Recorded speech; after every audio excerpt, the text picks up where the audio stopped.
Alhamdulillahi Rabbil Alamin,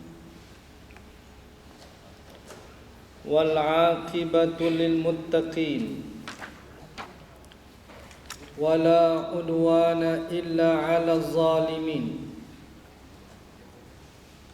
Wa ashhadu an la ilaha illallah wahdahu la sharika lah,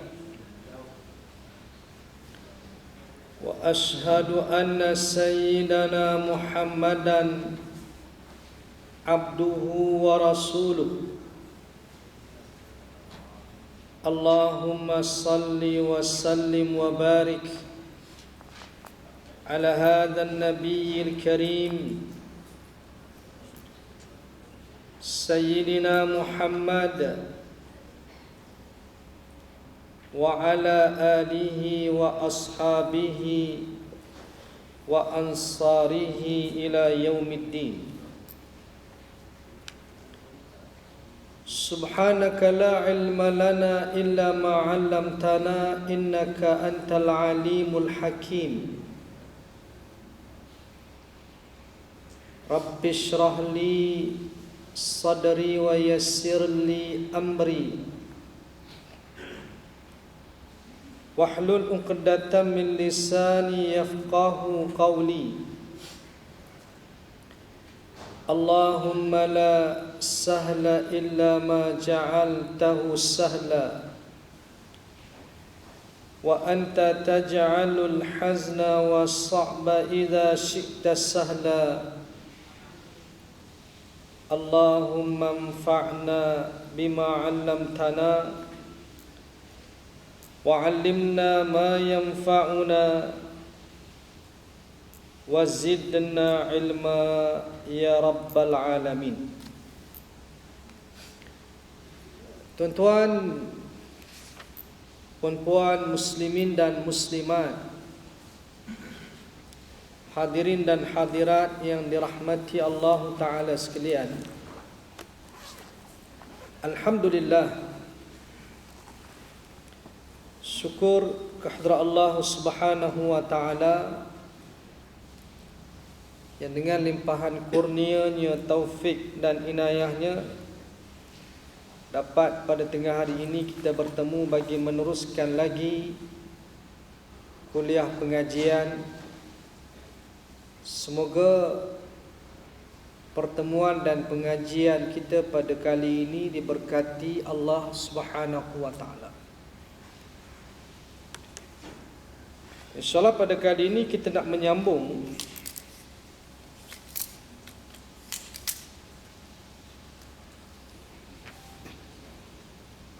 dalam bab hukuman had mencuri, yang mana pada kuliah yang lepas kita telah pun menyebut 10 syarat-syarat pelaksanaan hukuman had curi.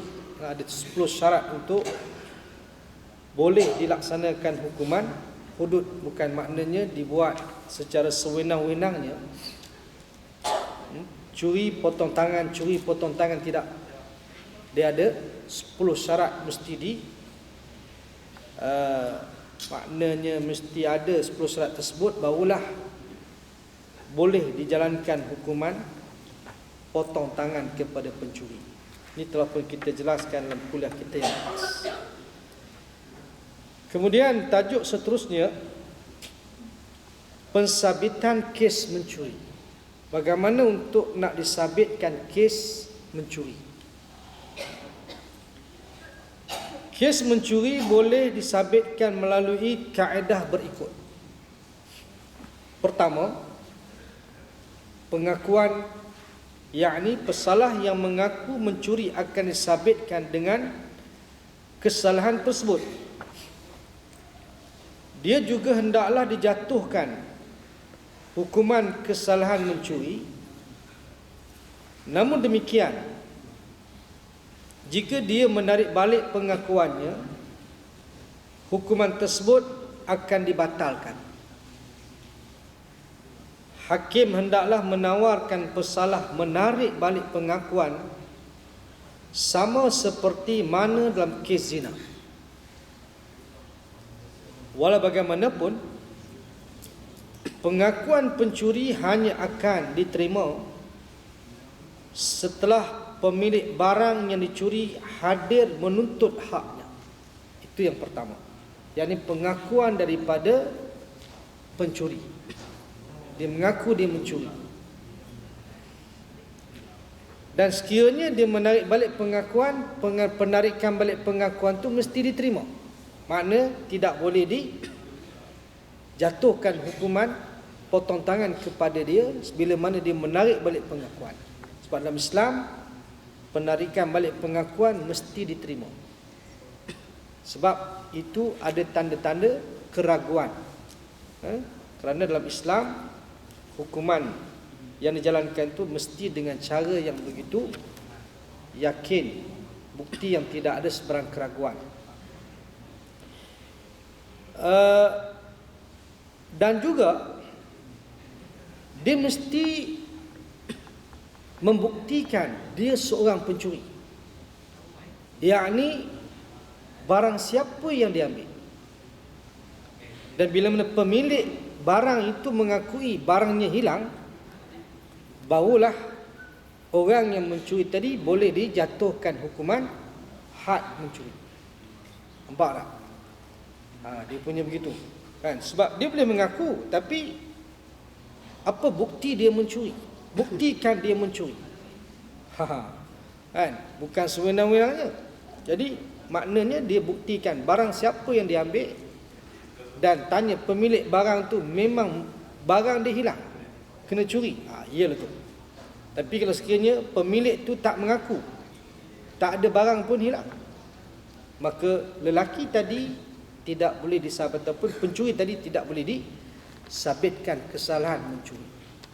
Itu yang pertama. Kan? Pengakuan tadi. Dia berbeza dengan zina. Perzinaan, bila mana seseorang itu datang mengaku berzina, tidak ditanya dengan siapa dia berzina. Tak ditanya. Maknanya bila dia mengaku saja dan disiasat pengakuannya itu memang benar, dia tidak gila, dia tidak mabuk ketika mana dia mengaku,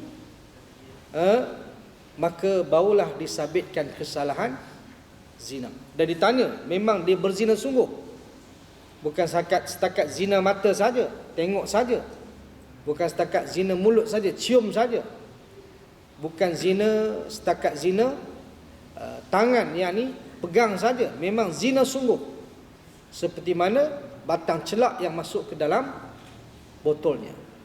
Maka itu yang dikatakan perzinaan. Maka kalau begitu, barulah boleh disabitkan kesalahan dan jatuh hukuman ke atas penzina. Tapi tak ditanya dengan siapa dia berzina, tak ditanya. Sebab Ma'iz bin Malik radhiyallahu anhu, bila dia mengaku, Nabi setakat hanya menerima pengakuannya, dan Nabi tak tanya dengan siapa dia berzina. Sama juga perempuan yang datang mengaku kepada Nabi, Nabi tak tanya dengan siapa dia berzina. Tak. Dia seorang yang akan dikenakan hukum, sama ada rejam lah. Dalam kes ni rejam sampai mati. Tapi dalam kes mencuri berbeza pula. Dia mesti menerangkan barang siapa yang diambil, pemilik dia siapa dia. Jadi kena siasat betul dia mencuri tak. Kalau dia betul memang orang itu mengaku barang dia hilang, maka orang yang mengaku tadi akan dikenakan hukum kerak tangan, potong tangan. Itu lain. Kalau mencuri kena buktikan dia pencuri. Kalau zina tak cukup, tak perlu. Maknanya tak perlu nak tahu siapa dengan siapa dia berzina. Tak perlu. Baik. Itu yang pertama, pengakuan. Yang kedua, bukti dalam mensabitkan kesalahan mencuri, iaitu keterangan oleh dua orang saksi lelaki yang adil dan memenuhi syarat-syarat menjadi saksi. Namun sekiranya saksi yang ada terdiri daripada seorang laki-laki dan dua orang perempuan, ia memadai untuk mengesahkan hak milik harta tersebut, tetapi tidak boleh mensabitkan hukuman potong tangan. Maknanya dalam bukti kesaksian, keterangan saksi itu, saksi mesti 2 orang lelaki. Mesti 2 orang lelaki. Yang adil maknanya orang yang tidak melakukan dosa-dosa besar dan tidak mengekalkan dosa-dosa kecil. Maknanya kalau kita lihat hari ni, orang adil ni mana orang yang solat lah. Yang jaga solat tu yang adil lah tu. Kan, solat dia jaga, aurat dia jaga. Aurat dia jaga. Kemudian dia tidak dituduh sebagai seorang kaki botol, kaki perempuan ke, kan, kaki judi dan seumpamanya. Dan memang dia seorang yang baik, akhlaknya baik, solat dia jaga. Adapun dosanya di belakang tu kita tak tahu. Kita hanya menghukum yang zahir. Nahkum bizawahir. Kita menghukum apa yang zahir, makna kata orang ni orang baiklah. Makna kalau orang pergi masjid tu kira baiklah tu. Kan? Hampa ni baiklah ni, datang solat ni, mengaji lagi ni. Hak tak datang tak tahu lagi lah, kan? Hak datang ni insya-Allah confirm boleh jadi saksi dah ni. Kan? Saksi boleh insya-Allah. Kan? Saksi pun boleh. Nak menikah satu tahun pun boleh juga. Kan? Orang baik kan? Patut orang baik ni benih dia bagi, kan? Dia nak melahirkan benih yang baik daripada orang yang baiklah. Kan? Ada begitu cerita dia. Kalau orang jahat tak layak tuan. Poligami ni orang jahat tak layak. Orang baik layak insya-Allah. Kan? Ada kemampuan jalan, kan? Baik. Kemudian apa lagi? Tapi namun sekiranya saksi yang ada terdiri daripada seorang lelaki dan 2 orang perempuan, ia memadai untuk mengesahkan hak milik harta tersebut saja. Tapi tidak boleh mensabitkan hukuman potong tangan. Maknanya hanya dikenakan takzir. Boleh takzir. Maknanya dalam kes tak cukup 2 orang saksi laki-laki. Kan? Tapi ada saksi laki-laki seorang, 2 orang perempuan. Nak kata dia mencuri juga, tapi dalam kes ini dibawa kepada hukum takzir. Tak kerat tanganlah. Kan? Hanya dikenakan hukuman takzir, umpamanya denda, penjara, sebab dan seumpamanya lah. Apa ni tu? Tapi dalam kes potong tangan tak boleh. Itu yang kedua. Yang ketiga, dalam mensabitkan kes mencuri yang ketiga, iaitu sumpah oleh pihak yang mendakwa, iaitu setelah pihak yang didakwa enggan bersumpah. Maknanya pendakwa datang, dia tak ada saksi, dia tahu orang ni mencuri, jadi dia minta pencuri yang dituduh itu dia bersumpah untuk menyatakan, untuk menafikan dia mencuri.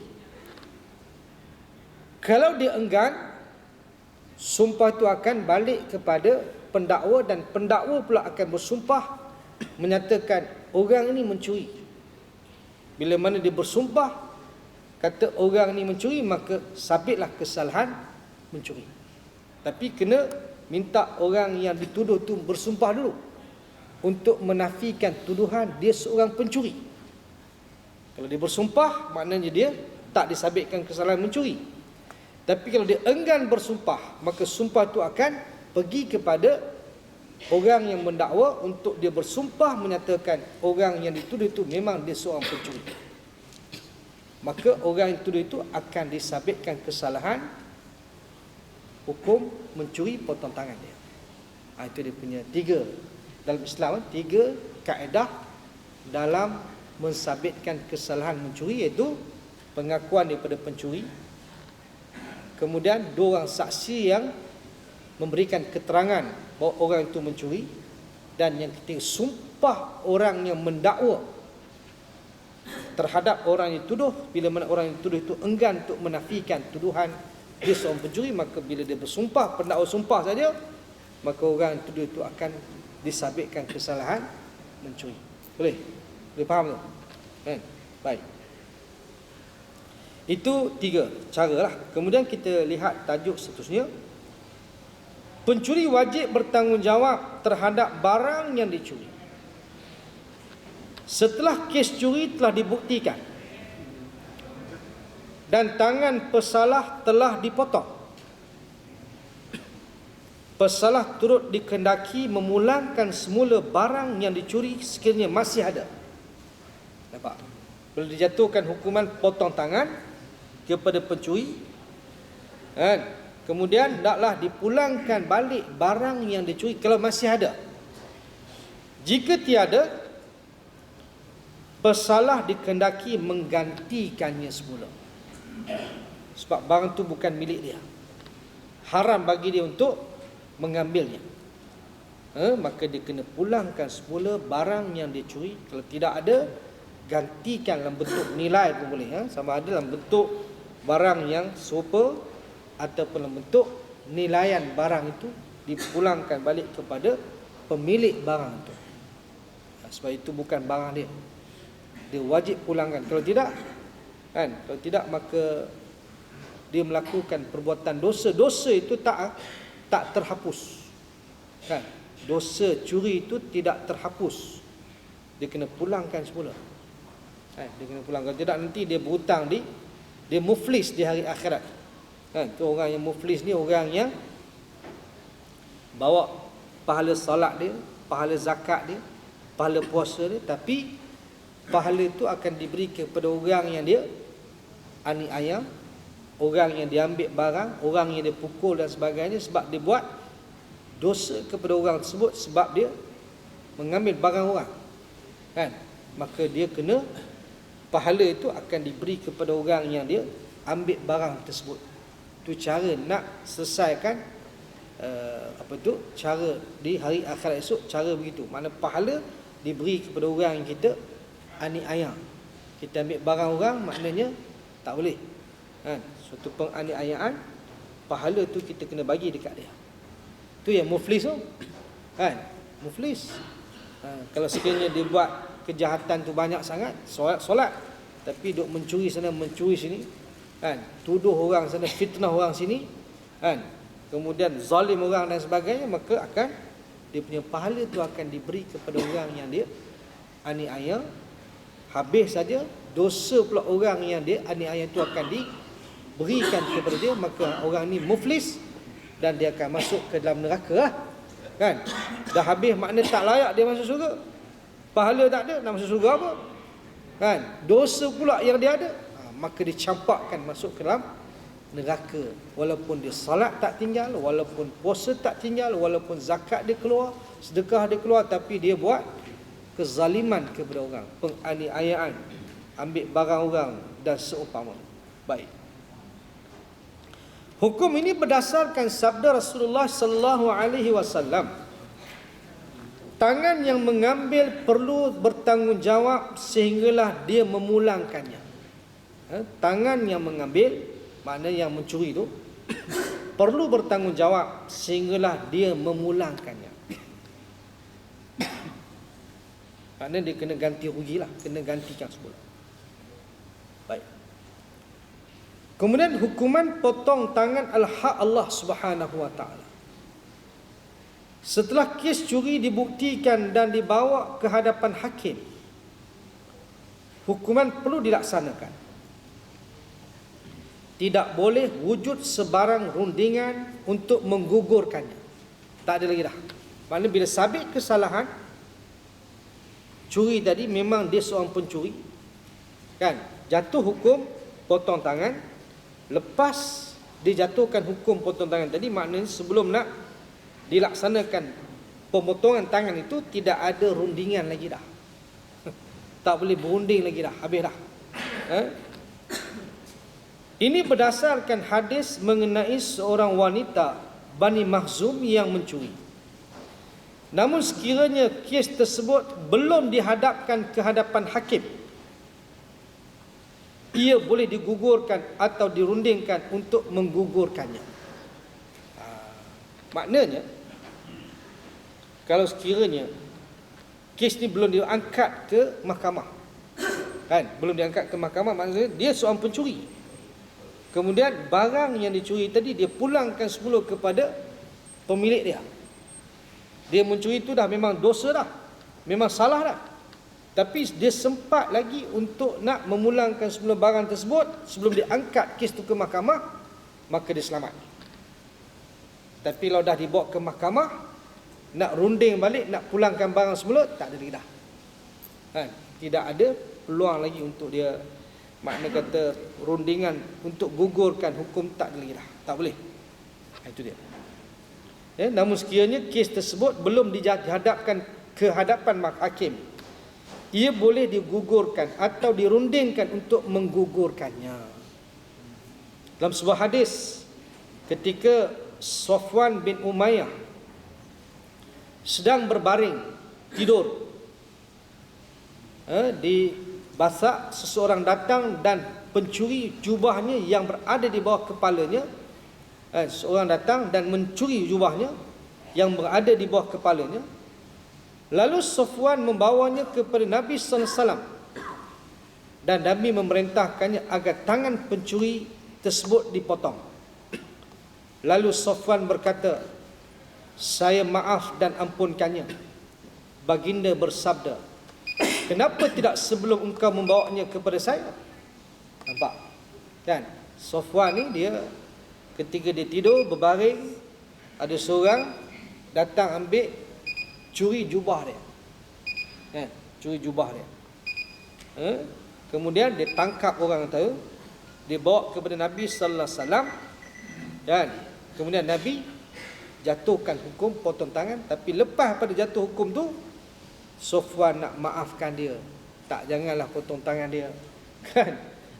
Baginda berkata, "Kenapa tidak sebelum engkau membawanya kepada saya? Maafkan sebelum ni." Tapi bila dah diangkat kes ke mahkamah, maka dia tidak boleh lagi untuk nak digugurkan hukum tersebut, kecuali penarikan balik pengakuan lah. Kalau dia mengaku dia mencuri, kemudian dia bawa ke mahkamah, mahkamah jatuhkan hukum, jatuh potong tangan. Sebelum dilaksanakan hukum potong tangan, dia menarik balik pengakuan, penarikan balik pengakuan diterima. Tapi dalam kes kesaksian, keterangan daripada saksi, tak boleh. Tak boleh. Maknanya bila dah jatuh hukum, dah tak boleh digugurkan lagi hukum tersebut. Mesti dilaksanakan hukum tersebut. Maknanya kalau tidak pun, maknanya kalau nak maaf sebelum diangkat ke mahkamah. Sebab hukum Islam ni tuan-tuan, dia mulzim. Dia mulzim ni makna kata mesti dilakukan. Dia tak boleh. Sama juga macam kita bermesyuarat. Okay? Kita bermesyuarat, kemudian kita telah putuskan satu-satu keputusan. Keputusan itu mesti dilaksanakan, dipatuhi. Makna dia mulzim. Tidak boleh melanggar keputusan yang telah pun dibuat dalam mesyuarat. Selagi mana keputusan itu dia tidak bercanggah dengan nas Quran dan hadis. Tapi kalau keputusan itu bercanggah, tak boleh lah. Kan? Keputusan itu kalau umpama dia bercanggah dengan nas Quran, itu memang terbatal. Kan? Sebab dalam Islam, keputusan itu mesti tidak dalam perkara yang telah dinaskan. Kan? Mesyuarat tu makna keputusan tu bukan keputusan yang bercanggah dengan nas syarak. Kalau dia bercanggah dengan nas syarak, maka keputusan itu terbatal. Quran dan hadis mesti dirojok. Tapi sekiranya dia tidak bercanggah dengan Quran dan hadis, maka keputusan itu boleh diterima pakai dan mesti dilaksanakan. Itu keputusan mesyuarat ni mulzim. Fa iza azamta fatawakkal 'ala Allah wasyawirhum bil amr. Hendaklah kamu bermesyuarat dengan mereka dalam wasyawirhum fil amr, hendaklah kamu bermesyuarat dalam urusan. Fa iza azamta fatawakkal 'ala Allah. Dan bila mana kamu berazam buat keputusan, bertawakallah kepada Allah. Keputusan itu keputusan jamaah.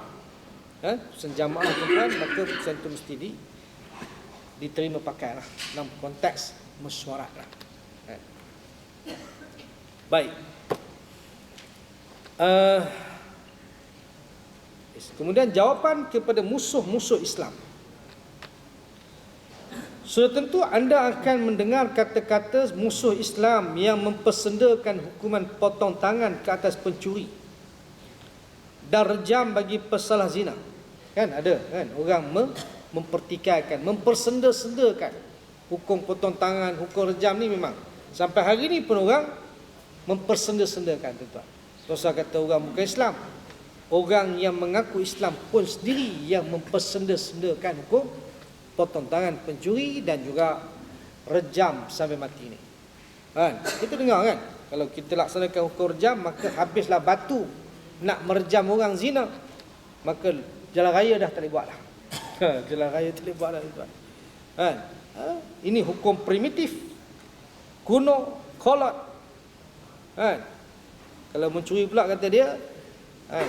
Kalau kita laksanakan hukuman pencuri potong tangan kepada pencuri, maka berlori-lori tangan akan kita potong nanti lah. Boleh makan sup tangan lah, macam-macam. Sup tangan tak ada, tuan-tuan. Satu tangan yang dipotong menyelamatkan harta semua, tuan-tuan. Harta selamat. Satu tangan potong habis, menyelamatkan semua. Tapi kita bila doktor nasihat potong kaki kecil manis, potong dia. Padahal itu hanya menyelamatkan seorang, diri dia seorang. Itu nasihat, tuan-tuan, itu bukan hukum. Itu bukan wajib pun. Terpulanglah kepada individu. Makna pesakit tu kalau dia tak nak potong, tak boleh paksa. Nasihat doktor. Doktor nasihat potong kaki, potong. Potong lagi, tak kira. Kan? Tak masalah, potong. Itu hanya menyelamatkan nyawa seorang. Potong tangan menyelamatkan harta semua orang. Masalah dia tu lebih luas lagi, lebih menyeluruh. Ini masalah seorang dia. Kan? Tu pun ikut cakap doktor. Yang ini siapa suruh? Allah suruh, tak mau ikut. Kan? Pelik sungguh. Kan? Ini Allah suruh. Tu kita kena sami'na wa ata'na. Tu sikap orang beriman. Innama kana qaulal mu'minina idza du'u ila Allahi wa rasulih liyahkuma bainahum ay yaqulu sami'na wa ata'na wa ulaika humul muflihun. Hanya senya ucapan perkataan orang-orang yang beriman bila mana diseru kepada Allah dan Rasulnya untuk Rasul menghukum di kalangan mereka, mereka menyatakan kami dengar dan kami patuh. Dan mereka itulah orang-orang yang berjaya, beruntung, tuan-tuan. Siapa yang dengar patuh kepada perintah Allah dan Rasul, dia berjaya di mana, tuan-tuan? Di dunia dan lebih-lebih lagi di akhirat, mendapatkan syurga Allah di sana, tuan-tuan. Sebab kita taat kepada Allah dan Rasul, kita akan bersama-sama dengan minan nabiyyina was-siddiqina wasyuhada was-salihin wa hasuna ulaika rafiqa. Bila mana kita patuh taat kepada Allah dan Rasul, maka kita akan bersama dengan siapa? Dengan rasul-rasul, nabi-nabi, siddiqin yang membenarkan agama Allah, syuhada yang mati syahid di jalan Allah, dan yang orang-orang yang saleh. Nak kita dikumpulkan bersama dengan 4 golongan ni, syarat dia kita kena patuh kepada Allah dan Rasul. Jangan lawan. Kan? Jangan melawan. Ni duk melawan ni siapa? Kan? Jadi kita kena patuh kepada perkara yang disepakati lah. Kan? Perkara yang disepakati. Perkara khilaf ni, tuan-tuan, okey, itu lain cerita. Kan? Benda khilaf itu kita boleh makna kata hak kita untuk kita nak ambil mana-mana pandangan. Kan? Khilaf. Tapi walaupun khilaf, tuan-tuan, dalam konteks kita ada fatwa, maka kita kena patuh kepada fatwa lah. Bila berlaku khilaf, kan, bila mana dalam konteks untuk melaksanakan satu keputusan, mana keputusan fatwa itu mesti dipatuh. Sebab ini berdasarkan kepada firman Allah juga, ya ayyuhalladzina amanu atti'ullaha wa atti'ur rasul wa ulil amri minkum. Wahai orang-orang yang beriman, taatlah kamu kepada Allah dan taatlah kamu kepada Rasul dan ulil amri minkum, di kalangan kamu. Jadi fatwa tu mesti dipatuhi lah. Macam umpamanya lah, dalam konteks tahlil umpamanya kan. Isu tahlil kan. Isu tahlil ada dua pandangan. Kan, satu pandangan yang membenarkan, membolehkan, mengharuskan. Satu pandangan yang tidak mengharuskan. Okey. Jadi ini terpulanglah kepada kita individu, kita boleh memilih. Tapi dalam konteks jamaah, umpamanya masjid. Contohnya masjid. Nak buat tahlil ke tidak? Maka jawapannya buat. Berdasarkan kepada fatwa. Kan? Fatwa maka mengharuskan, asalkan tidak ada penetapan hari, sehari, 3 hari, 7 hari, 40 hari, 100 hari. Itu tak ada. Itu bid'ah. Dan menetapkan hari-hari untuk kita bertahlil itu bid'ah. Itu sepakat. Okey, sepakat. Kemudian tidak diambil jamuan yang dibuat itu tidak daripada harta pusaka yang ada anak yatim. Kan?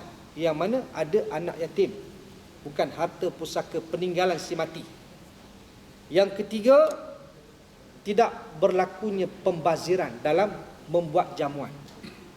Kan? Jamuan tu tidak ada pembaziran. Maka ini mesti dipatuhi. Kan? Maknanya tahlil itu dari sudut boleh mengikut fatwa, dia memilih pandangan yang mengharuskan, tetapi ada syarat-syarat dia lah. Jadi makna situ kalau makna masjid, dia kena patuh dengan fatwa lah. Kan? Ada timbul juga tuan-tuan, kan? Masjid yang tak nak buat tahlil. Jadi masyarakat pun jadi kecewa lah.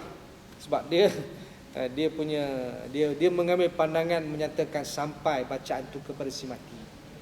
Maka di situ kita kena rojok kepada fatwa untuk menyelesaikan masalah. Tapi kalau kata fatwa kata tidak, tidaklah. Kalau fatwa kata ya, ya lah. Itu pasal apa? Kita patuh kepada ulil amri. Selagi mana ulil amri itu tidak menyuruh kita kepada perkara maksiat lah. Perkara yang memang disepakati maksiat tak boleh lah. Kita ikut ulul amri tak boleh, mana pemerintah. Jadi ini kita kena faham. Di fatwa kita kena rojok kepada fatwa lah yang dibuat oleh majlis fatwa. Majlis fatwa. Baik. Itu contohlah. Sudah tentu anda akan mendengar kata-kata musuh Islam yang mempersendakan hukuman potong tangan ke atas pencuri dan rejam bagi pesalah zina. Kita perlu memahami beberapa hakikat bagi menjawab prasangka mereka ini. Pertama, punca musuh Islam mempersendakan hukuman potong tangan dan rejam kerana pertamanya mereka adalah musuh Islam. Sebab apa dia tak setuju dengan Islam? Satunya sebab memang musuh Islam. Musuh Islam ni tuan-tuan, hak betul pun tak betul, kan? Hak benar pun tak benar, hak elok pun tak elok, pasal dia musuh. Dosa kata musuh Islam tuan-tuan. Kita bermusuh dengan orang pun, hak kebaikan kita dinafikan, hak buruk yang dia tengok, kan? Yang dia tengok hak buruk tu, hak sikit buruk tu yang dia cungkil tuan-tuan. Hak baik habis dah. Tapi bila kita baik, kita kawan baik, kan? Hak buruk tu dia sorok, hak baik tu yang dia war-warkan, kan? Itu biasa. Itu kawan dengan kawan. Ini kan pula musuh Islam. Musuh Islam, kan? Musuh politik samalah, kan? Musuh politik, dia cari, kan? Mana hak yang buruk tu dia cari, dia congkil yang buruk tu. Kadang-kadang dia ada-adakan lagi, fitnah lagi tuan-tuan. Itu musuh politik, kan? Musuh Islam ni saya kira lah, kan? Memang dia musuh apa pun. Macam Rasulullah, dengan pemuka-pemuka Quraisy. Bukan dia tak kenal Nabi Muhammad SAW siapa dia. Seorang pemuda yang sangat jujur, amanah, al-amin, yang dipercayai, yang berakhlak mulia, yang tidak ada satu pun akhlak buruk yang ada pada Nabi. Dan tentulah yang apa yang Nabi sampaikan satu yang benar. Sebab dia jujur, amanah. Dan tentulah yang dia sampaikan itu benar, tuan-tuan. Tapi orang tolak juga. Quraisy tolak juga, tuan-tuan. Nampak? Kan? Pasal apa? Musuh. Musuh Nabi, musuh Islam. Pasal musuh punya pasal. Jadi punca musuh Islam tadi, mereka tidak mau memahami rasional di sebalik hukum ini. Demikian juga dengan sebab, tujuan, kesan, faktor dan garis panduannya. Maknanya dalam nak menjalankan hukum potong tangan ni, tuan-tuan, dia ada dia punya sebab, tujuan, kesan, faktor dan garis panduan dalam melaksanakan. Dia bukan benda yang sewenang-wenangnya, bukan. Dia ada dia punya garis panduan. Seperti mana kita sedia maklum, pihak musuh menunjukkan permusuhannya kerana dorongan mereka adalah musuh. Musuh, tuan-tuan. Pasal musuh punya pasal. Kan? Tak usah kira lah. Suami isteri masa baik dulu. Sayang dulu. Kan? Tapi bila dah cerai, habis. Dia congkil habis, tuan-tuan. Itu suami isteri. Kan? Kawan. Ini kan pula musuh Islam. Memang dah. Mereka ni memang musuh lah. Nak buat macam mana? Memang dia orang tidak akan bersetuju dengan Islam. Mereka musuh kepada Islam. Jadi seperti mana kita sedia maklum, pihak musuh menunjukkan permusuhannya kerana dorongan mereka adalah musuh. Sebelum melihat dan berfikir tentang aspek rasional, kebenaran dan logik. Jika tidak, sudah tentu mereka tidak dinamakan musuh. Mereka tak nampak dah. Kan? Logik dia, rasional dia, kebenaran itu dia tak akan nampak lah. Tertutup. Pandangan mereka tertutup. Innal ladzina kafaru sawa'un 'alaihim a'anzartahum am lam tunzirhum la yu'minun. Khatamallahu 'ala qulubihim wa 'ala sam'ihim wa 'ala absarihim ghishawah wa lahum 'adzabun 'azim. Kan Allah kata, sesungguhnya orang-orang kafir, sama ada kamu beri peringatan kepada mereka atau kamu tak beri peringatan kepada mereka, mereka tetap tidak beriman. Kan? Bagi peringatan pun tak beriman, tak bagi pun tak beriman. Kenapa? Khatamallahu ala qulubihim. Allah telah mengunci hati-hati mereka, pendengaran mereka, dan penglihatan mereka itu ada tutup. Kan? Ada tabir, ada tutup, ghisawah. Walahum azabun azim, dan bagi mereka lah azab yang sangat besar. Kan? Besar, tuan-tuan. Jadi maknanya ini sikap orang kafir.